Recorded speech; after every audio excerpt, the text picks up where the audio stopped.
गीता अ18 के श्लोक नंबर 62 में भगवान स्वयं कह रहे हैं कि अर्जुन उस परमेश्वर की शरण में जा जिसकी कृपा से परम शांति व शाश्वत स्थान अर्थात सतलोक को प्राप्त होगा। वो परमेश्वर कौन है, कहां है, कैसा है, जानने के लिए कृपया अवश्य सुनिए जगत गुरु तत्वदर्शी संत रामपाल जी महाराज के अमृत वचन। भगवान श्री कृष्ण के पुत्र प्रद्युम्न ने एक स्कीम बनाई 10 पीस उसी की उम्र के, क्योंकि उस समय प्रद्युम्न का ब्याह भी हो चुका था, विवाह भी हो चुका था और पुत्र अनिरुद्ध भी हो चुका था, अर्थात 35-40 साल की उम्र के वो हो चुके थे। उस समय अपने हम उम्र के व्यक्तियों को 30-40 को इकट्ठा किया, कहने लगे भाई एक परीक्षा करेंगे, दुर्वासा के बारे में कहते हैं ये भूत भविष्य वर्तमान की सारी जानते। एक स्कीम बनाई, क्या बनाई कि प्रद्युम्न तो लड़की बन गया, एक गर्भवती औरत का रूप बना लिया, पेट पे कड़ाया बांध लिया लोहे का, नीचे का छोटी सी कढ़ाई और पीछे बांध के ऊपर का एक लोगड़ रुई एक कपड़ा और बांध लिया, फिर ऊपर से औरतों वाला स्वांग बना के एक नकली पति बना लिया। 30-40 व्यक्ति चल पड़े दुर्वासा के पास गए। दुर्वासा जी से नमस्कार किया और कहा ऋषिवर हम आपके पास एक काम आए हैं। ऋषि ने कहा बोलो भाई क्या काम आए हो? कि ये एक औरत है, ये इसका पति है, इनके बहुत दिनों के बाद 30 साल हो गए इनकी शादी ने, 20-25 वर्ष, और आज भगवान ने कृपा बख्श रखी है और ये उतावले हो रहे हैं, ये पूछना चाहते हैं लड़का होगा या लड़की होगी, क्या होगा? आप तो भूत भविष्य वर्तमान की सारी जानते हो। दुर्वासा जी ने देखे तो बकवाद करने आए, देखे अपने ध्यान से ये कढ़ाई बांध रखी पेट पे, कहने लगा दुर्वासा की यादों कुल का सत्यानाश होगा तुम्हारा इससे, और ये होगा सुन लो तुम। और उठाया चमटा करी लाल आंख, भाग लिया उसका अगर वो उसका अगर भाग लिए। इस बात का जिक्र चला सारी नगरी में, हाहाकार मच गई कि दुर्वासा का वचन तो तोब है, ये तो सबको अविनाश कर देगा। तो उसने कह दिया वो पार है। श्री कृष्ण जी के पास गए, श्री कृष्ण जी ने कहा भी ऐसा करो, दुर्वासा जी के पास जाओ, उनसे याचना करो, उनसे पूछो, वही कुछ समाधान बताएंगे। अरे लड़कों को बच्चों को ले जाओ और माफी मंगवाओ उनसे। तो सारे बच्चे लेकर के वहां पहुंचे, कुछ मौजूद व्यक्ति दुर्वासा ने के चरणों में डाल दिया सबको कि माफी मांगो मैं ऋषि तय। अब वो ऋषि जी ने कहा दुर्वासा जी ने कि भी देखो अब मैंने जो वचन कह दिया वापस नहीं हो सकता, अपने बच्चों को समझा कर रखा करो, आप जा सकते हो। फिर हाहाकार मच गई, खाना भी नहीं बना 2 दिन तक द्वारका में, अक्यों तो विनाश होगा। दुर्वासा का वचन तो तोब का एटम बम है। श्री कृष्ण जी ने देखी उनकी हालत, ये तो सचमुच बहुत चिंतित हो गए, कहने लगे क्यों चिंता करते हो, एक विधि बताता हूँ, ना रहेगा बांस ना बजेगी बंसुरी। अब बताओ भगवान आप ही बता सकते हो, आप हमारे गुरुदेव हो। तो क्या पता भगवान श्री कृष्ण ने कि ये कढ़ाई को इससे विनाश होगा ना, कपड़े को जला दो जो स्वांग बनाया था, और इस लोहे के कढ़ाई को घिसा घिसा कर चूरा बना के और प्रभास क्षेत्र में जमुना में डाल दो, ना रहेगा बांस ना बजेगी बंसुरी। सब बड़े प्रसन्न हो गए, ओहो बड़ा समाधान बताया भगवान, कमाल कर दिया। अब सब द्वारका वासियों ने राहत की सांस ली। अब ड्यूटी लगा दी, वो कपड़े तक फूंक डाले और लोहे के कढ़ाई को पत्थर पर घिसा घिसा के वह जमुना में घिसाने लगे। अब 1-2 महीने तो वो लगे रहे, जब जाकर तो घिसाई हुई उनकी। एक कड़ा तो घिस गया, एक ना घिसा, उसके कड़े होते हैं ना कढ़ाई कैसे,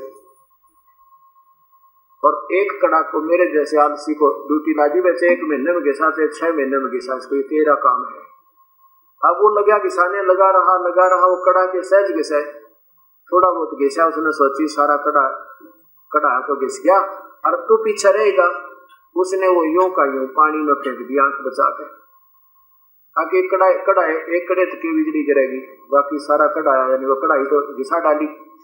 अब क्या होता है, उस लोहे के चूर्ण जो बना था कढ़ाई का, उस कढ़ाई का, वो तो एक तीखे पत्तों का, तेज पत्तों का घास उग गया लंबा लंबा, और उस जो कड़ा डाला था उसने थोड़ा चमकीला हो गया था, एक मछली ने खा लिया, एक खाद्य पदार्थ समझ के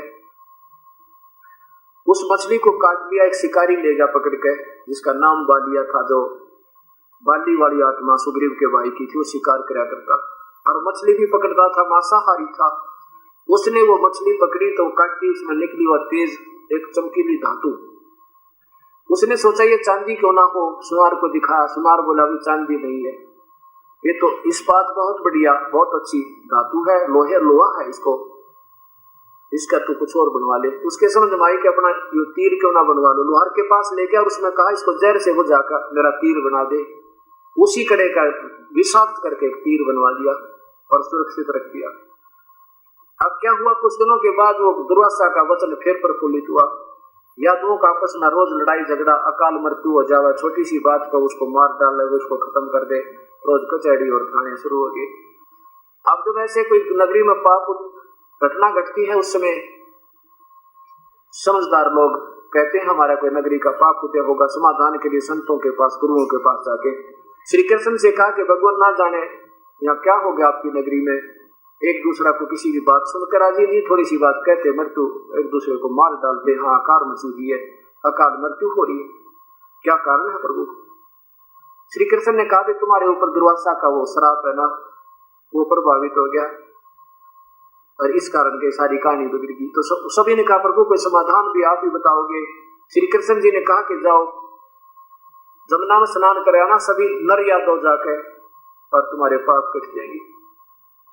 अब इस डर के मारे के नर यादव यानी बालक भी ना के लड़के आदमी मेल ओनली, और चल पड़े स्नान करने के लिए जहां भगवान ने संकेत किया था जमुना में।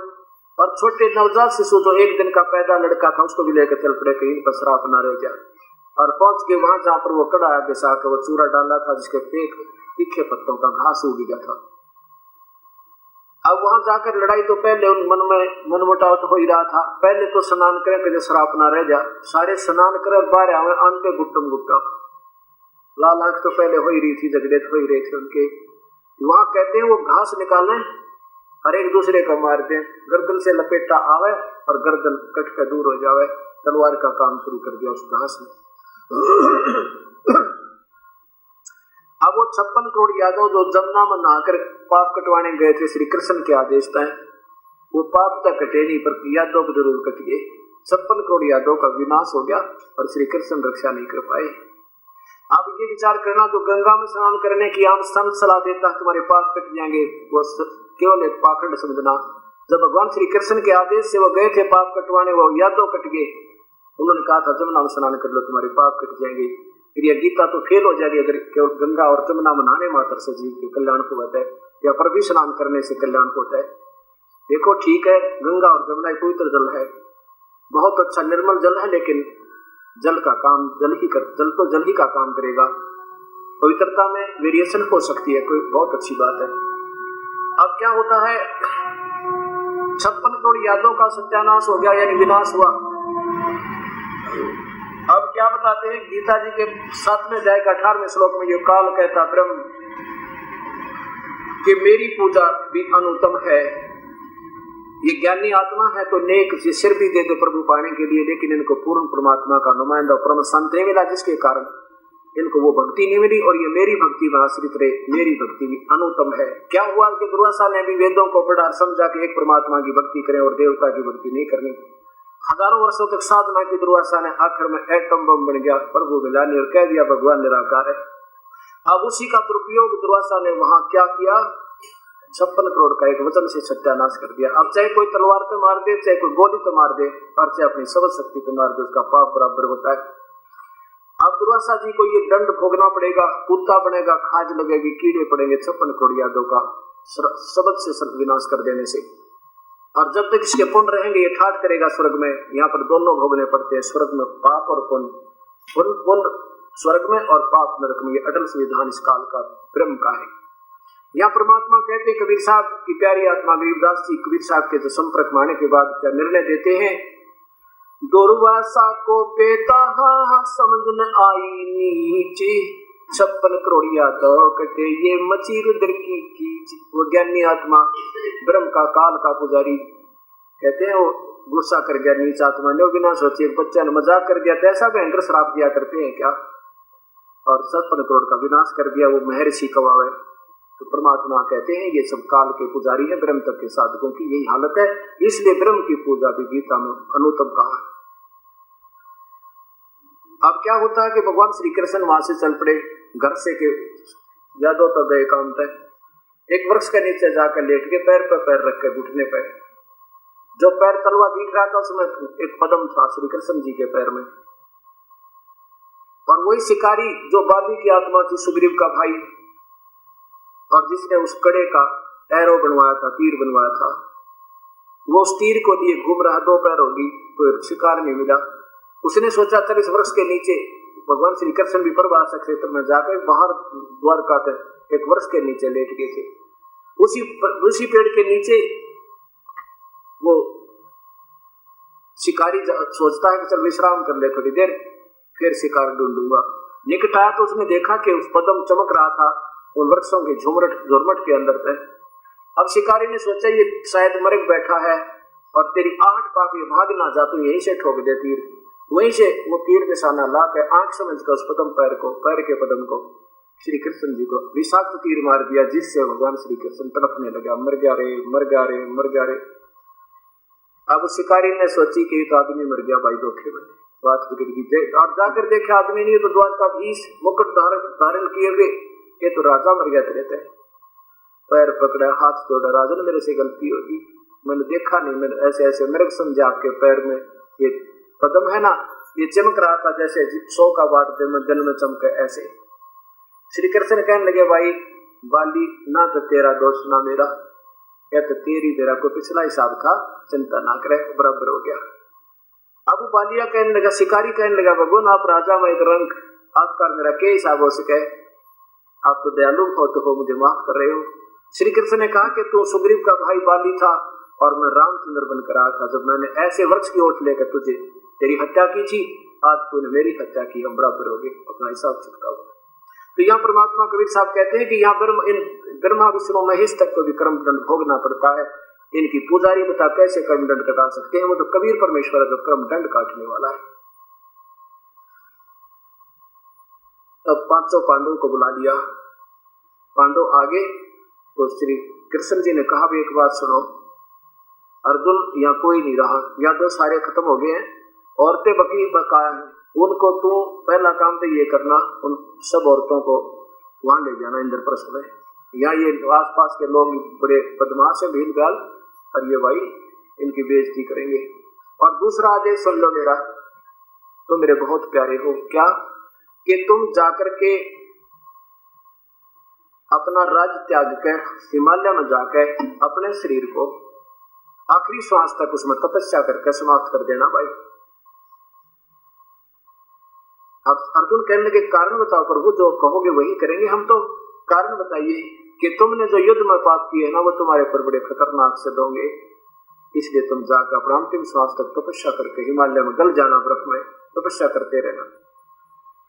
अब यहाँ श्री अर्जुन की बात वो फिर याद आएगी गीता वाली, भगवान आपने क्या कहा था भगवान मैं एक बात पूछूं आपसे, वैसे तो आप ऐसी स्थिति में हो कि हमने ये बात करनी शोभा नहीं देती, लेकिन प्रभु अगर मैं ये प्रश्न आज आपका अपनी शंका का समाधान नहीं करवाऊंगा तो शंका रूपी कांटा मुझे मरने भी नहीं देगा।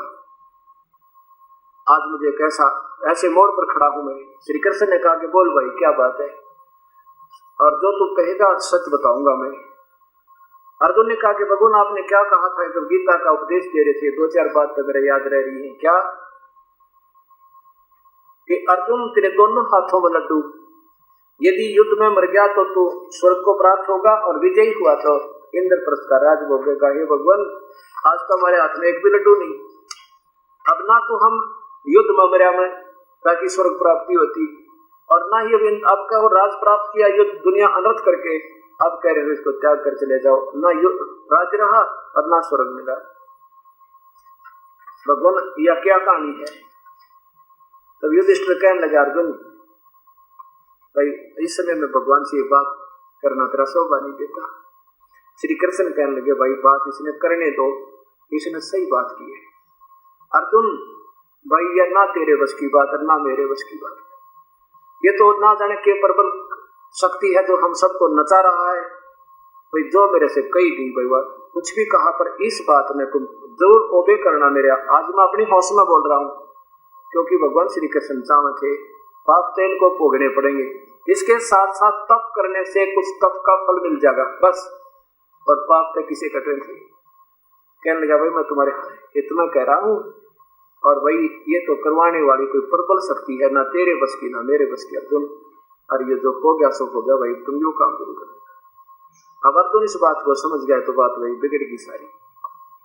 अब क्या होता है कि श्री कृष्ण प्राण त्याग जाते और युधिष्ठिर, नकुल और सहदेव और भीम ये सारे चले जाते हैं रथ लेकर। अकेले अर्जुन को छोड़ जाते हैं एक रथ समेत, और 16,000 श्री कृष्ण की रानियों को लेकर अर्जुन चल पड़ता है। और 8 रानियां थी भगवान श्री कृष्ण की जो ब्याही थी, उन 8 की 8 आत्महत्या कर ली भगवान श्री कृष्ण के वियोग में। और 16,000 को श्री कृष्ण अर्जुन लेकर चल पड़ा। रास्ते में भीलों ने पीटा, और वही गांडीव धनुष उसके पास था जिसे युद्ध कराया करता, दुनिया मार डाली थी, वो हथियार चला नहीं उसने। अब उन औरतों के गहने भी लूट ले गए वो भील जंगली लोग, और कुछ उन औरतों को भी ले गए। अब अर्जुन खड़ा खड़ा रो रहा है कि मैं वही अर्जुन, जब ये वही धनुष है जिसको मैं उठा करके मारा करता, एक मारता था 20 मरा करते। कहता ये अर्जुन, ये कृष्ण जो बड़ा छलिया था, बड़ा इसने हमें धोखा ही धोखा दिया। जब युद्ध करवाना था महाभारत का, जब तो मुझे इसने शक्ति दे दी, एक मारू था 20 मरे थे इसी हथियार तय धनुष तय। राज्य मेरे से चल नहीं रहा, खड़ा खड़ा पिट रहा हूं। ये कृष्ण बड़ा धोखा किया, इसने हमने इनकी बात को नहीं मानना चाहिए था। अब उस समय परमात्मा कहते हैं, ना जानो ना तो कृष्ण चलिया था और ना कृष्ण जी धोखा देना चाहते थे। ये तो सबका रिमोट उस ज्योत निरंजन अव्यक्त, जिसको तुम अव्यक्त कहते हो, उस काल में किसमें ब्रह्मांड में बैठा है ये काल, ये सबको नचा रहा है और यही सब झूठ बुलवा रहा है और यही सबके साथ धोखा करा। जब तक तुम परम पिता की शरण में नहीं जाओगे तुम्हारा ये नाच समाप्त नहीं हो सकता। अब कहने का भाव यह है कि फिर 5 पांडव राजा परीक्षित को अपने पौत्र को राज्य देकर के हिमालय में जाकर गल गए। अब देखिएगा फिर अध्याय नंबर 2 का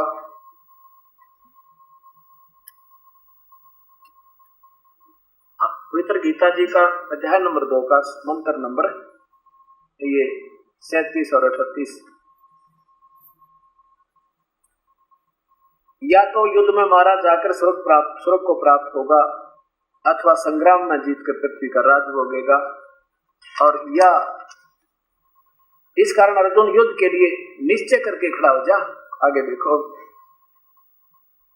जय पराजय लाभ हानि और सुख दुख को समान समझकर इसके बाद युद्ध के लिए तैयार हो जा। इस प्रकार युद्ध करने से तुझे पाप नहीं लगेगा, तू पाप को प्राप्त नहीं होगा। इस बात को श्री कृष्ण जी से कहा अर्जुन ने कि भगवान आपने जुल्म कर दिया, तब श्री कृष्ण ने कहा मेरा दोष नहीं, ये तो कोई प्रबल कौड़ी थी, सारा खेल खेलेगी। अब 500 पांडव हिमालय में जाकर गल जाते हैं। युधिष्ठिर का केवल पंजा गला, उसने झूठ बोला था, अश्वत्थामा मर गया। चारों नरक में ठोक दिए और युधिष्ठिर पहुंच गया अपने पिता इसके पास, धर्मराज के घर, क्योंकि ये 500 के 500 हीरो थे। और यहाँ एक ये फिल्म बना गए, जैसे करोड़पति का बेटा एक रिक्शा पुलर का काम करे, रिक्शा चलाने का एक फिल्म में, हमने तो गरीब ला गया उसकी एक्टिंग देख के हम आसक्त हो जा। और वो बना के फिल्म चला गया, वहां 10 लाख की गाड़ी अपने पिता की गाड़ी में चल रहा है, वो रिक्शा चलाने वाला नहीं था। और हम फिर उसकी नकली अदाओं पर राजी होकर उनकी फिल्म देखते हैं, उनके पैसे लुटते रहते हैं। ऐसे ये 500 हीरो बनाकर काल में भेजे थे। युधिष्ठिर धर्मराज का बेटा था और भीम पवन देवता का बेटा था। अर्जुन इंद्र स्वर्ग के राजा इंद्र का बेटा था। और नकुल और सहदेव अश्विनी देव के पुत्र थे। अब युधिष्ठिर को वहां जाकर स्वर्ग में घूमे, वहां पाई नहीं मिले कि वो नरक में ठोक रखे चारों के चारों। अपने पिता के पास पाया युधिष्ठिर के पास, कहने लगे मेरे भाई कहाँ है? युधिष्ठिर ने कहा बेटा तेरा कोई भाई नहीं, तो मेरा पुत्र है और वो अपने कर्म का दंड भोगेंगे, उन्हें जुल्म कर रखा है। अब उसके मन में काल में प्रेरणा भर दी, नहीं मेरे भाई दिखाओ, उनके देखे बिना मैं रह नहीं सकता, मैं ये कर दूंगा। अब उसका कुछ समय का वो कर्म दंड भगवाना था, उसने झूठ बोली थी, उसके लिए उसको नरक में ये प्रेरणा बनाकर अंदर ले गए। और वहां पर हाहाकार मच रहा, अर्जुन की आत्मा रो है, सबकी आत्मा रो रही है, कहते मैं अर्जुन हूँ भाई, मैं भीम की आत्मा हूँ, मैं नकुल देव रो रहा हूँ, मैंने बचा लो, युद्ध में किए भी पाप में हानि दे रहे। अब जिसको कहता मेरे भाइयों को छोड़ दो। धर्मराज ने कहा बेटा बाहर आ जाए, यहाँ बात करेंगे। बाहर आ गया कि ऐसे नहीं छोड़े जाते, तो अपने पाप कर्म भोगना पड़ेगा इनको। युधिष्ठिर बोला मैं नहीं रह सकता, नहीं मुझे भी अंदर डाल दो। अब काल ने देखो कैसा जुल्म कर रखा है, उस प्यारी आत्मा में इतनी ममता भर दी। अब युधिष्ठिर के धर्मराज कहने लगा भी एक काम कर देता है, तब ये बाहर निकाले जाएंगे तो आपने कुछ पुण्य दे दे तू। युधिष्ठिर बोला मुझे मंजूर है। युधिष्ठिर ने अपने आधे पुण्य दे दिए, किसको? उन चारों पांडवों को, और वो बाहर निकाल दिए। अब जब तक युधिष्ठिर के संकल्प किए हुए पुण्य उनके पास रहेंगे तो वो स्वर्ग में रहेंगे, और जब ये पुण्य समाप्त हो जाएंगे चारों पांडव फिर उस क्रम दंडाधार पर फिर नरक ठोके जाएंगे।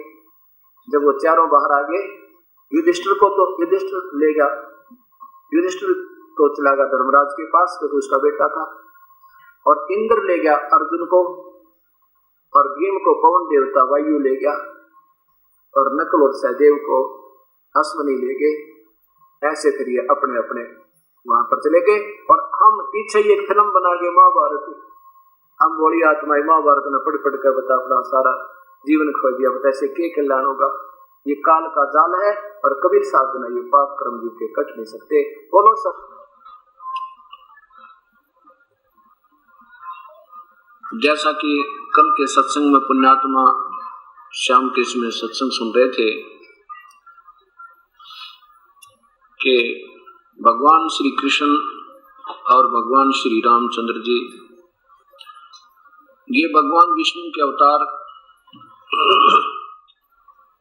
और उनका जीवन भी कितना कष्ट में रहा, क्योंकि ये परमात्मा पाप कर्मों को नहीं काट सकते, कर्म दंड को नहीं समाप्त कर सकते। ये पाप विनाशक नहीं है, ये अंगारी नहीं है, ये बंदी छोड़ नहीं है, ये पाषाण यानी बंधनों से मुक्त करने वाले नहीं है। तीनों गुणों रजगुण ब्रह्मा, सदगुण विष्णु, तमगुण शिव जी के बारे में पवित्र गीता जी के अध्याय नंबर 7 के श्लोक नंबर 12 से लेकर 15 तक स्पष्ट प्रमाण दिया है कि तीनों गुणों की जो भक्ति करते हैं वो सफल नहीं हो सकते, बल्कि असफल हो जाते हैं। और अध्याय नंबर 15 के श्लोक नंबर 2 में लिखा है कि उल्टा लटका हुआ संसार रूपी वृक्ष है, इसकी तीनों गुण रूपी शाखा ये नीचे यानी पृथ्वी लोक पर यह ज्ञान बोला जा रहा था, ऊपर स्वर्ग और पाताल लोक में ये व्यवस्थित है, और यही जीव को कर्मों के बंधन में बांधने की मुख्य कारण है। कर्मानुबंधनी मूलानी, कर्मों के बंधन में बांधने की मूल है, मुख्य कारण है। देखिएगा गीता अध्याय नंबर 15 का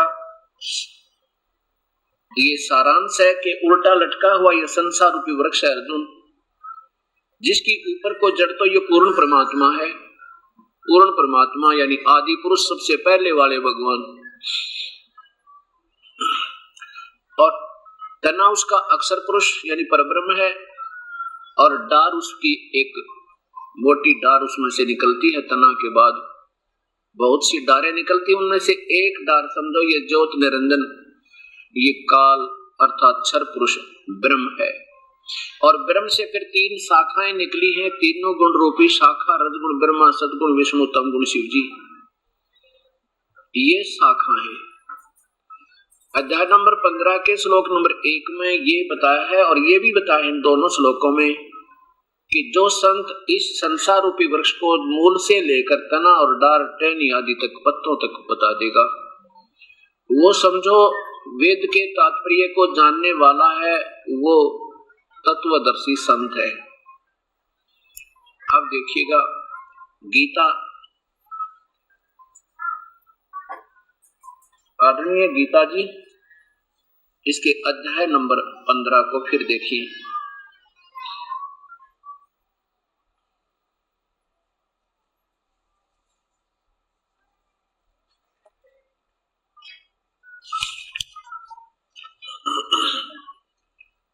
अथ पंचदशो अध्याय यानी 15वां अध्याय।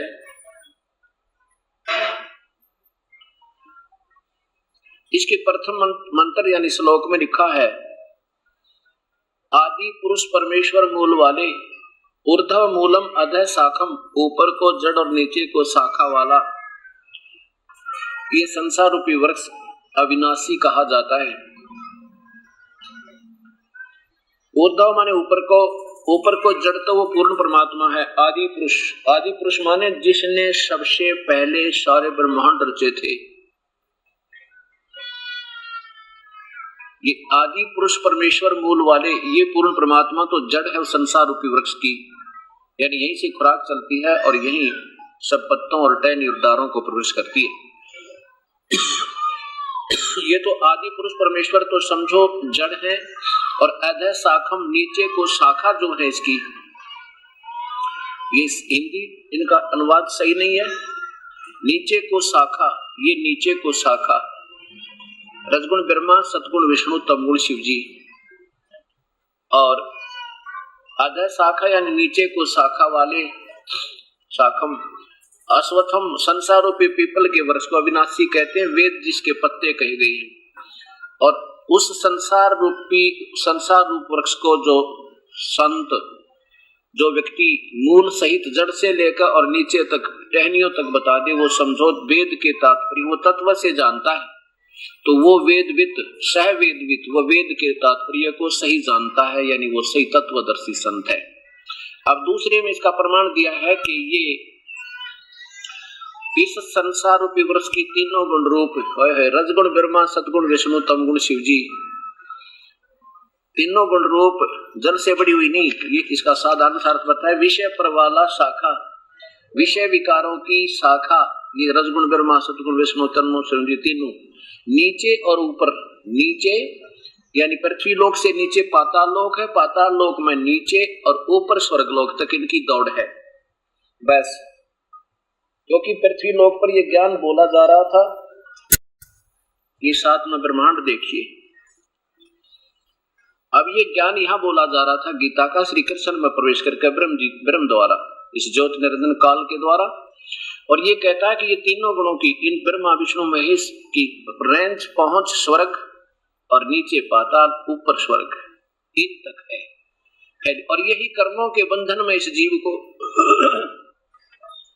कर्मों के बंधन में बांधने की मूल कारण है, यही इनको कर्मों में फंसाती है। नीचे और ऊपर फैली हुई है, नीचे माने पाताल में और ऊपर स्वर्ग में, सर्वत्र नहीं है, ऊर्ध्वम बस ऊपर। और मनुष्य लोक में, इस संसार पृथ्वी लोक में, मनुष्य लोक में कर्मानुबंधनी मूलानी, कर्मों के बंधन में बांधने की ये मूल कारण है। कर्मों में यही फंसा के रखती है इस जीव को, ब्रह्मा विष्णु महेश के द्वारा ही ये जीव यहाँ बंधा रहता है। इन्हीं की पूजा करने से यही जन्म और मृत्यु में इसका सदा ये प्रोसीजर बना रहता है। ऊपर सभी लोकों में नहीं, ये अधः मान नीचे, और ऊपर बस, ऊपर स्वर्ग लोक में और नीचे पाताल लोक में, ये सभी लोकों में ये नाप लिख दिया। अनुसंतानी केवल व्याप्त हो रही है, सभी लोगों में नहीं लिखाई, संस्कृत ऐसा नहीं बता रही। अब देखिए, इस संसार वर्ष का स्वरूप जैसा कहा है वैसा यहाँ नहीं है।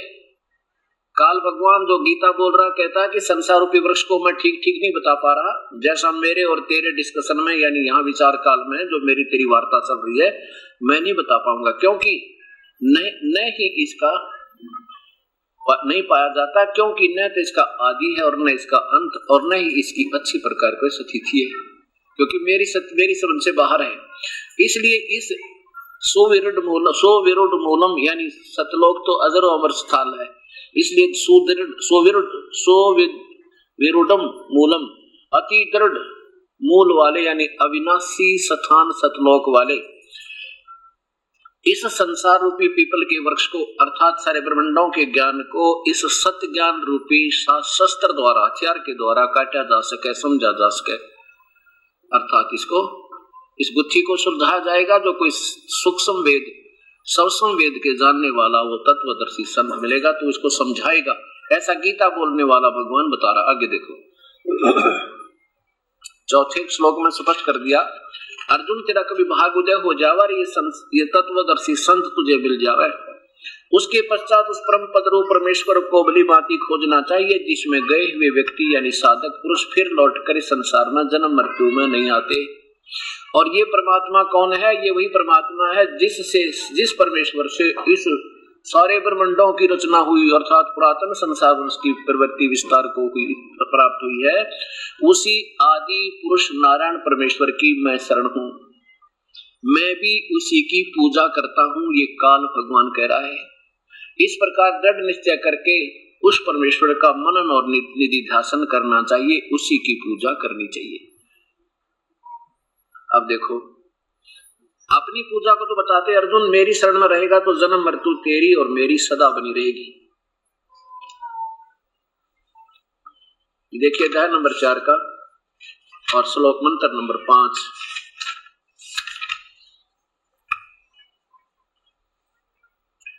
हे परंतम अर्जुन, मेरे और तेरे बहुत से जन्म हो चुके हैं, उन सबको तू नहीं जानता, मैं जानता हूं, क्योंकि ये काल भी जन्म और मृत्यु के अंदर है। और चौथे अध्याय के 34वें श्लोक में कहा है कि उन तत्वदर्शी संत वेदविद जो अभी बताया आपको, उनको ढूंढ ले, उस ज्ञान को, उस परम पिता के ज्ञान को तत्वदर्शी ज्ञानियों के पास जाकर समझ, उनको भली भांति दंडवत प्रणाम करने से, उनकी सेवा करने से और कपट छोड़कर उनका सरलता पूर्वक प्रसन्न करने से परमात्मा तत्व को भली भांति जानने वाले ज्ञानी महात्मा तत्व ज्ञान का उपदेश करेंगे, तुझे इस तत्व ज्ञान का उपदेश करेंगे। अब आप कहता कि मैं नहीं जानता उस परम पिता के पूर्ण ज्ञान को, वो संत हैं और मैं भी उसी के अधीन उस परम पिता के।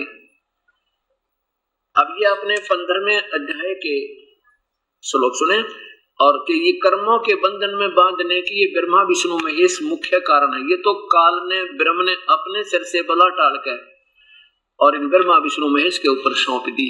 और जबकि 7वें अध्याय के 12वें श्लोक में ये काल गीता बोलने वाला स्वयं कहता है कि ये रजगुण ब्रह्मा से और तमगुण विष्णु से जो कुछ भी हो रहा, तमगुण शिव जी से और सतगुण विष्णु से जो कुछ भी हो रहा, यानी इनसे सतीथि उत्पत्ति और संहार जो हो रहा है, इसका निमित्त मैं ही हूँ, मैं ही इसका निमित्त हूँ। यानी इसको 1 लाख जीव काल में रोज खाने पड़ते हैं और इन तीनों से ये सब कार्य करवाता है। अध्याय नंबर 7 का मंत्र नंबर 12। और भी जो सतगुण से उत्पन्न होने वाले भाव हैं और रजगुण तथा तमोगुण से उत्पन्न होने वाले भाव हैं, उन सबको मुझसे ही होने वाले ऐसा जान, परंतु वास्तव में उनमें मैं और वे मुझ में नहीं है।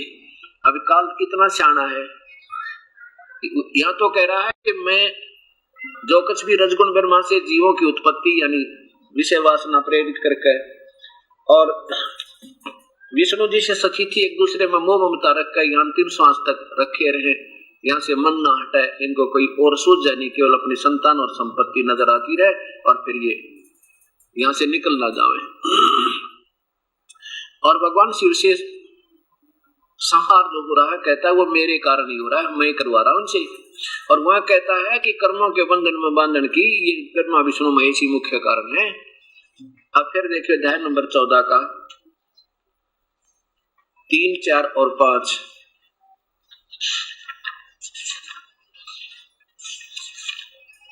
क्या कहता है ये काल भगवान कि ये दुर्गा प्रकृति तो मेरी पत्नी है और मैं और हम दोनों के संयोग से सारे जीवों की उत्पत्ति होती है। अध्याय नंबर 4 का 14 का और मंत्र नंबर 3 से प्रारंभ करें। हे अर्जुन, मेरी महत परम रूप मूल प्रकृति योनि सभी प्राणियों की योनि, भूतों की, भूतमान प्राणियों की योनि अर्थात गर्भाधान स्थान है और मैं उस योनि में चेतन समुदाय गर्भ को स्थापन करता हूँ। उस संयोग से उस जड़ चेतन के संयोग से सब प्राणियों की, भूतों की उत्पत्ति होती है। आचार्य में क्या कहा है? ये अर्जुन, नाना प्रकार की सभी योनियों में जितने मूर्तियां अर्थात शरीरधारी प्राणी उत्पन्न होते हैं, प्रकृति दुर्गा उन सब की गर्भ धारण करने वाली माता है, मैं बीज स्थापन करने वाला पिता हूँ। और हम दोनों के संयोग से पांचवा देखो, ये अर्जुन सतगुण, रजगुण और तमगुण ये प्रकृति से उत्पन्न, दुर्गा से उत्पन्न तीनों गुण अविनाशी जीव आत्मा को शरीर में बांधते हैं, कर्मों के बंधन में बांधते हैं। यहां भी कह दिया कि यही कर्मों के बंधन में ब्रह्मा विष्णु बांधते हैं। और आपने 15वें अध्याय के दूसरे श्लोक में देखा कि तीनों गुण रूपी शाखाएं विषय विकारों की ये जीवों को कर्मानुबंधनी मूलानी कर्मों के बंधन में बांधने की मुख्य कारण है। यहाँ तो इनके सिर पर रख दिया। और 7वें अध्याय के 12वें श्लोक में कहता है कि जो कुछ भी हो रहा ना ये मैं इनमें तो, लेकिन मैं इनसे बाहर रहता हूं। अब रजगुण ब्रह्मा है, सतगुण विष्णु, तमगुण शिव जी, ये फिर आपके सामने पेश किया जाएगा, तभी आपके समझ में आओगी कि वास्तव में ये तो कहानी कुछ और ही है।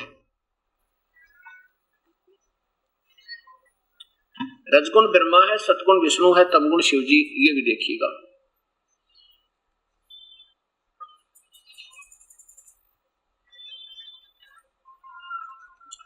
ये है देवी भागवत, अथ देवी भागवतम सभास्तिकम समातम, खेमराज श्री कृष्ण दास प्रकाशन बंबई। इसके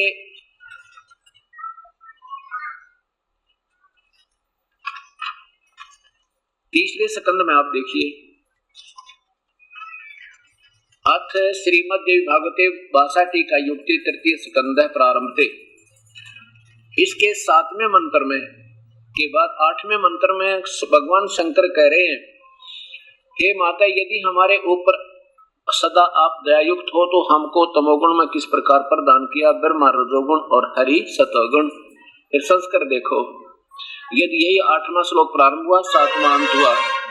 यदि दया धर्मना न सदाम्बिके कथम अहम विहित च, तमोगुण, मुझे तमोगुण क्यों बना दिया है माता। और कमल से उत्पन्न होने वाले ब्रह्मा को रजोगुण संभव रजोगुण क्यों बना दिया। असुहित है कि मुझ सतोगुण हरि और विष्णु को आपने सतोगुण क्यों बनाया, यदि आप हमारे ऊपर दयालु हैं। आप देखिए आपके सामने ये सिद्ध हुआ कि रजगुण ब्रह्मा है, सतगुण विष्णु है, तमगुण शिव जी।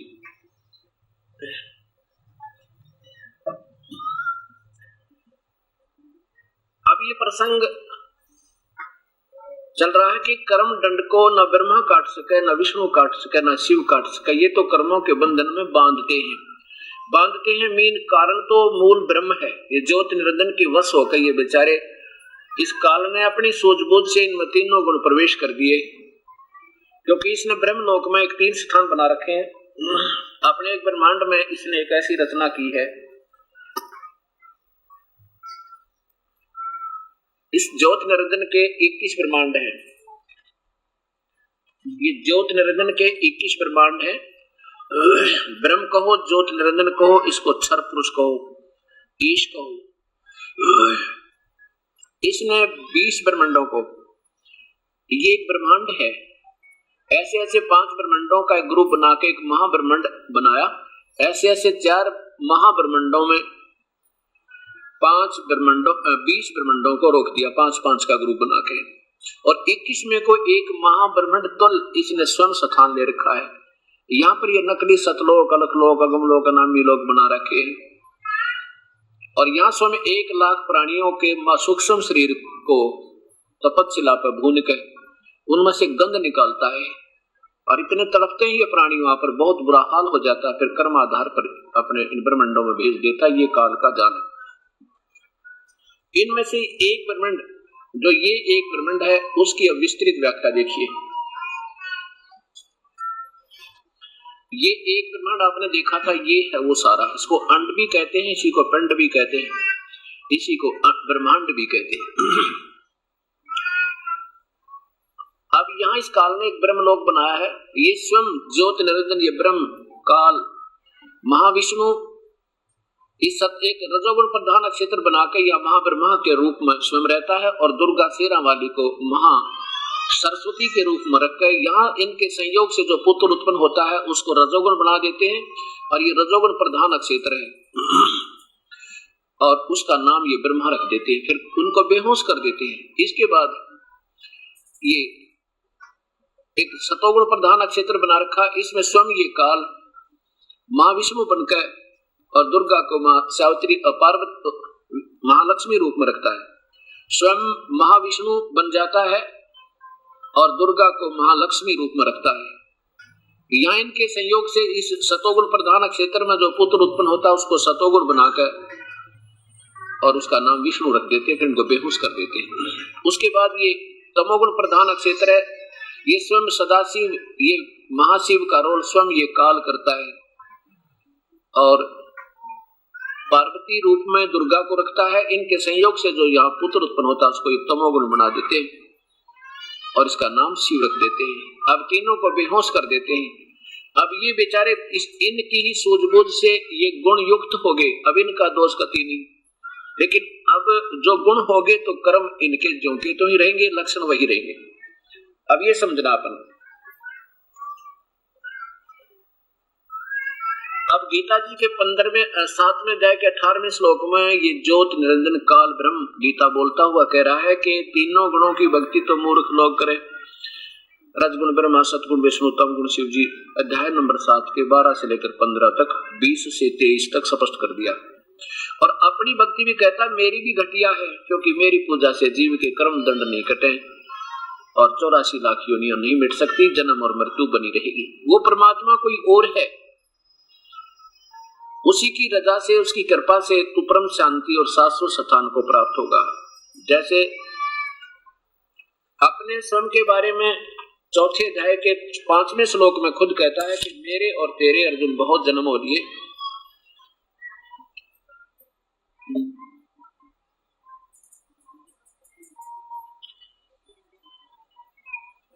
अध्याय नंबर 4 का मंत्र नंबर 5 है ये। हे परंतम अर्जुन, मेरे और तेरे बहुत से जन्म हो चुके हैं, उन सबको तू नहीं जानता, मैं जानता हूं। और साथ में ये बताता है कि दूसरे अध्याय का 12वें श्लोक में, अध्याय नंबर 2 का श्लोक नंबर 12 मंत्र आपको दिखाते हैं। उसमें ये स्वयं कहता है कि ऐसा भी नहीं है कि पहले मैं और तू सब नहीं थे। अध्याय नंबर 2 का और मंत्र नंबर 12 देखो। गीता बोलने वाला भगवान कहता है कि अर्जुन ने तो ऐसा है कि मैं किसी काल में नहीं था और तू नहीं था, अथवा ये राजा लोग नहीं थे। ऐसा भी नहीं कि इससे आगे हम सब नहीं रहेंगे, अर्थात जन्म और मृत्यु अपनी बनी रहेगी। फिर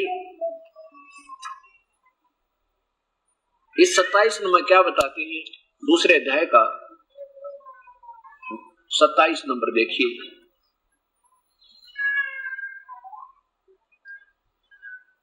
क्योंकि इसके अनुसार जन्मे हुए की मृत्यु निश्चित है और मरे हुए का जन्म निश्चित है, इससे बिना उपाय वाले विषय में तू शोक करने योग्य नहीं है। क्या बता दिया?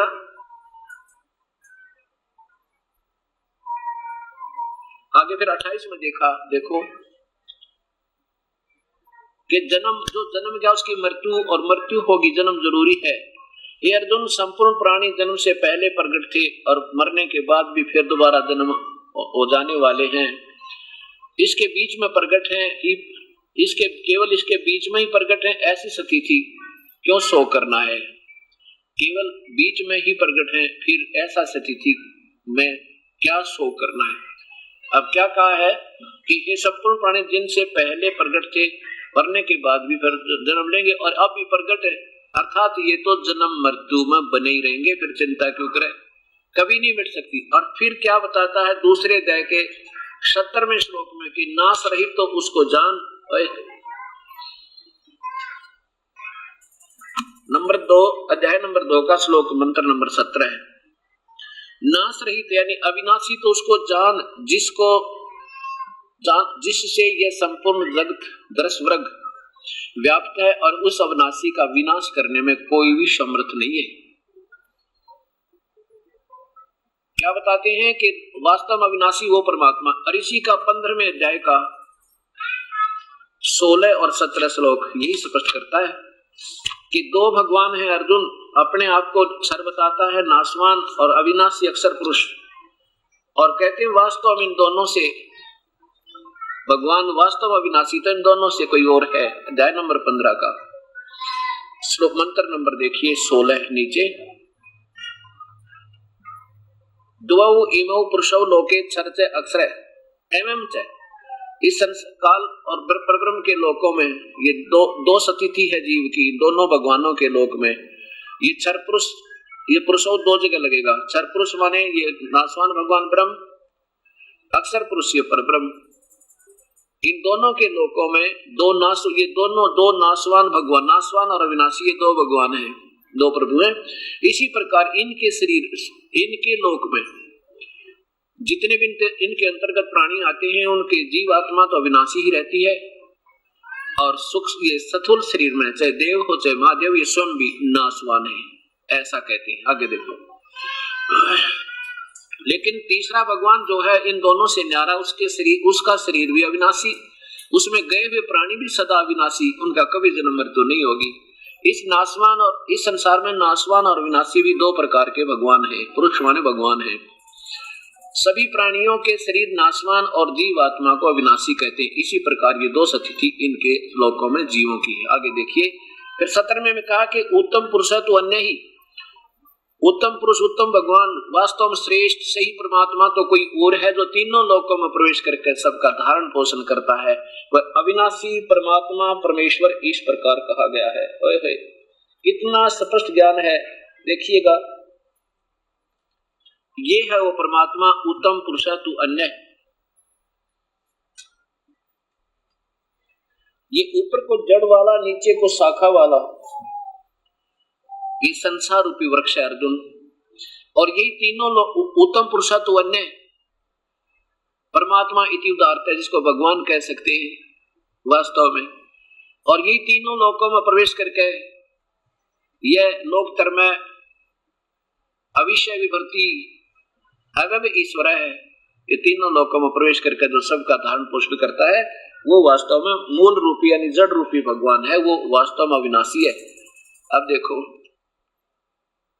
जो तीनों लोकों में प्रवेश करके, यानी इसकी पूजा करेंगे जड़ की, तो पौधा प्रफुल्लित होगा और ये सबका पालन पोषण यहाँ से जाएगा। और फिर हम यहाँ पर ऊपर हैं, कहते अक्षर पुरुष एक पेड़ है, निरंजन वाकी डारे, ये तीनों देवा शाखा है, पाते रूप संसारी।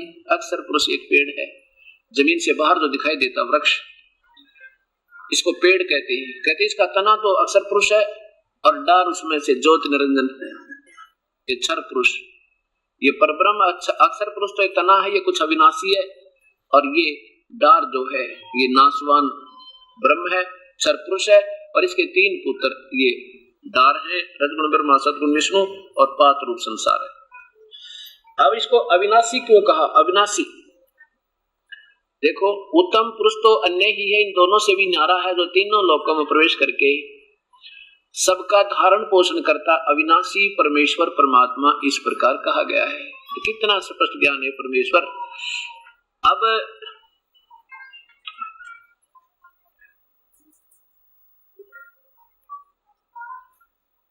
आगे ये जो 18वें श्लोक में क्या कहा ज्योति निरंजन ने, गीता बोलने वाले भगवान ने, इसने ये कहा कि जो नादान लोग मुझे ही पुरुषोत्तम मानते हैं, किस लिए पुरुषोत्तम कहते हैं मुझे? मैं पुरुषोत्तम नहीं हूँ, मैं तो मेरे अंतर्गत, मेरे लोक में, मेरे 21 ब्रह्मांडों में जितने प्राणी हैं उनसे तगड़ा हूँ।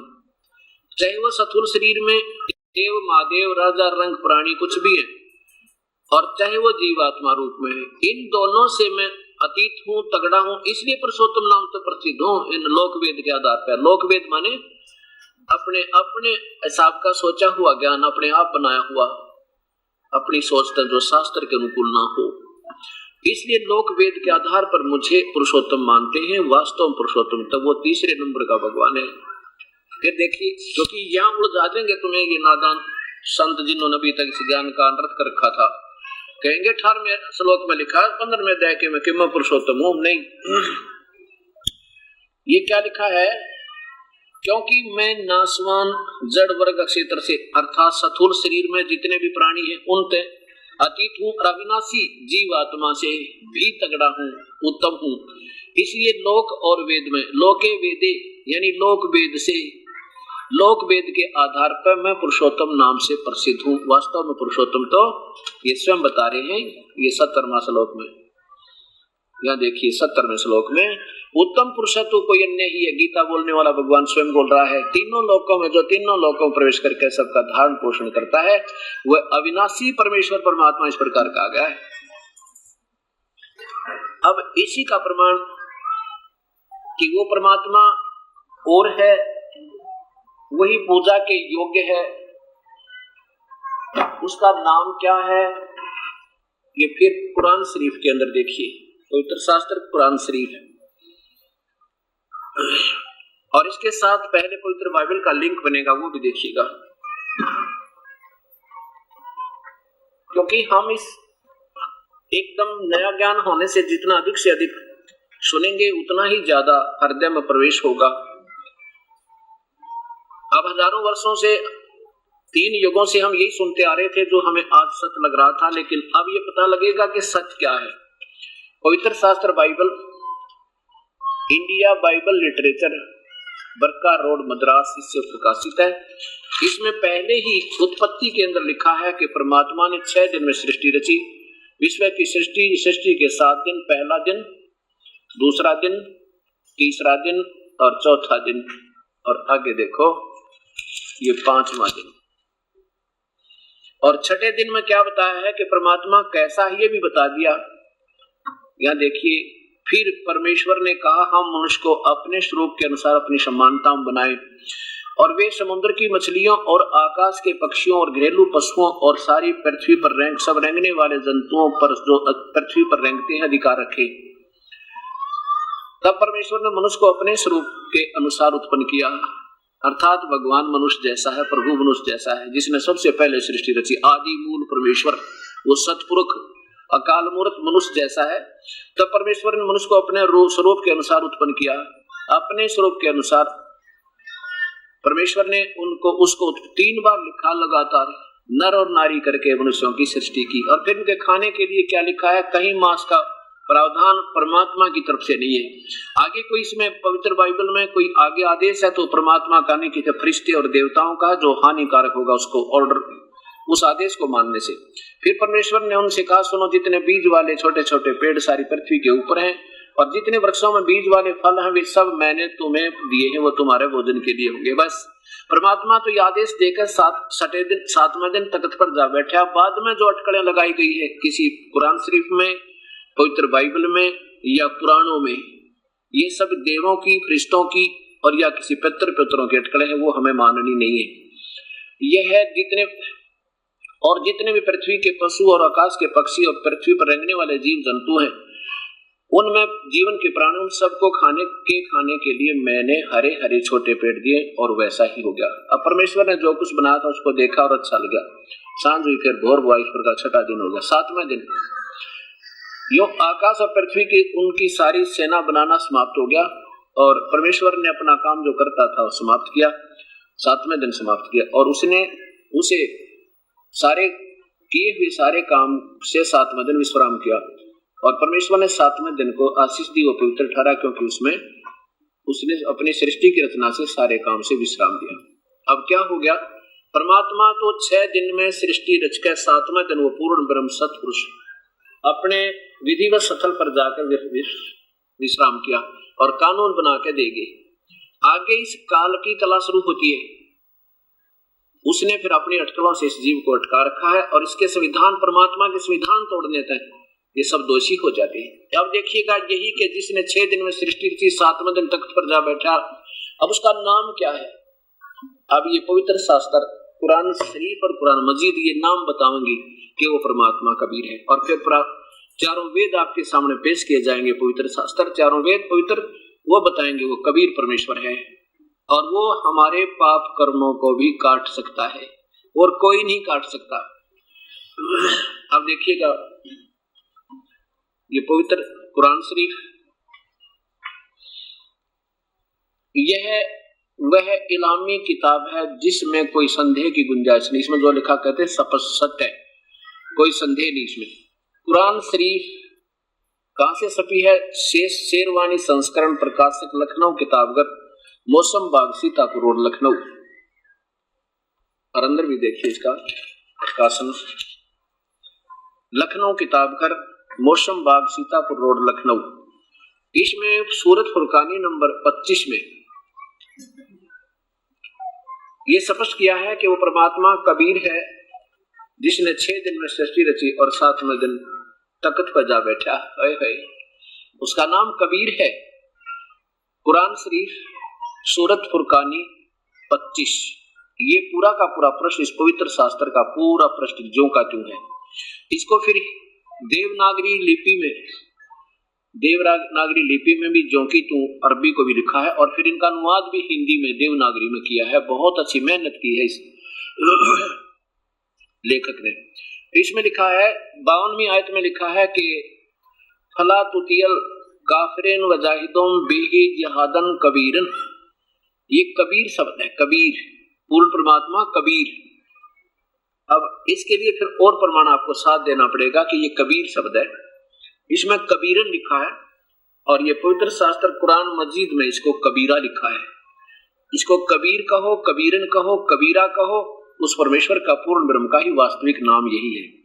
कुरान मजीद सब फतेह मोहम्मद खान साहब जलंधरी, प्रकाशक हैं Mohammad and company, Bombay 59, sole agents, Farid book depot, Delhi 6। इसमें देखिएगा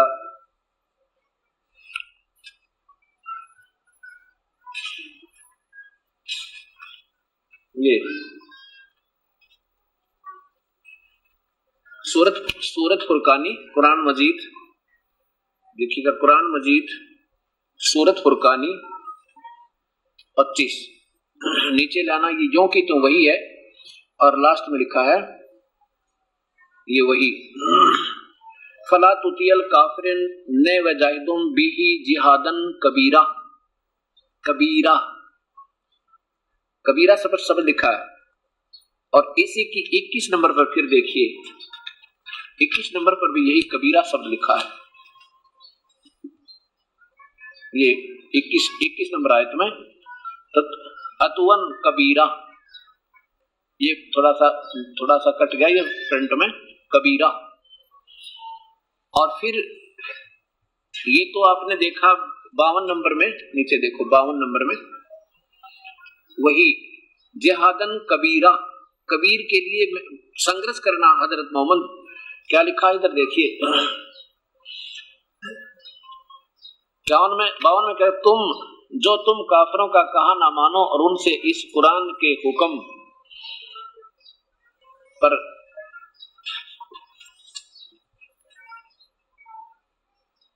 के मुताबिक बड़े जोर से लड़ो नहीं, इन्होंने कबीर का शब्द बड़ा कर दिया। कब वो लिखना था लड़ो नहीं, संघर्ष करो। जिहाद माने संघर्ष होता है। अभी दिखाता हूं। अच्छा, आगे इसमें 58 और 59 आयत में 68 और ये देखो 68 और ना 58 और 59, 58 नंबर आयत में लिखा है इबादे ही खबीरा, ये कबीरा ही है। इबादे माने पूजा के योग्य, इबादत माने पूजा, इबादे माने पूजा के योग्य, खबीरा यानी वो कबीर परमेश्वर है। और फस अल बिही खबीरा, ये कबीरा है। अच्छा, अब ये जो भी है इसका हमने सिर्फ एक सारांश देखना है। फिर देखिए ये कुरान शरीफ और सूरत फुरकानी 25 की आयत नंबर फिर देखो 52 में, ये कबीरन, इन्होंने कबीरन लिखा, उसमें कबीरा लिखा, एक ही बात है। कबीरन कहो चाहे कबीरा कहो। देखिए इधर फला तुतियल काफिरन वजाहिदुम बिही जहादन कबीरन, और फिर इसमें भी 21 नंबर पर देखो, यहाँ 21 नंबर पर जो का तुम अतो अतुवन कबीरन, कबीरा कहो चाहे कबीरन कहो, ये एक ही बात है। इसमें वास्तविक क्या बनता है, जैसे ये कबीरन शब्द है 52 नंबर में, इसका अर्थ क्या दिया इन महापुरुष ने, ए पैगंबर तू काफिरों का कहा न मानना। देखो कुरान शरीफ बोलने वाला अल्लाह कोई और है, जो हजरत मोहम्मद में प्रवेश करके या किसी अन्य पुजारी में प्रवेश करके बोल रहा है, या आकाशवाणी करके कह रहा है, और कह रहा है वो अल्लाह जिसको हजरत मोहम्मद अपना खुदा माने, वो किसी और के बारे में कह रहा है कि हजरत मोहम्मद इस कुरान की अंदर जो हम तुम्हें इंस्ट्रक्शन दे रहे हैं, जो हिदायत दे रहे हैं, इनको ऊपर पूरा विश्वास करना। और काफिर लोग हैं वो नहीं मानेंगे कि कबीर परमात्मा है, इसके लिए तो उनसे संघर्ष करना, कबीर के लिए, उस कबीर परमेश्वर के लिए, कबीरा परमेश्वर के लिए संघर्ष करना, उनकी बातों में मत आना। और ये वही है, कौन है जिसने सारी सृष्टि रची, जिसने वो 6 जन्म में सृष्टि रची, 7वें दिन तख्त पर जा बैठा। देखिए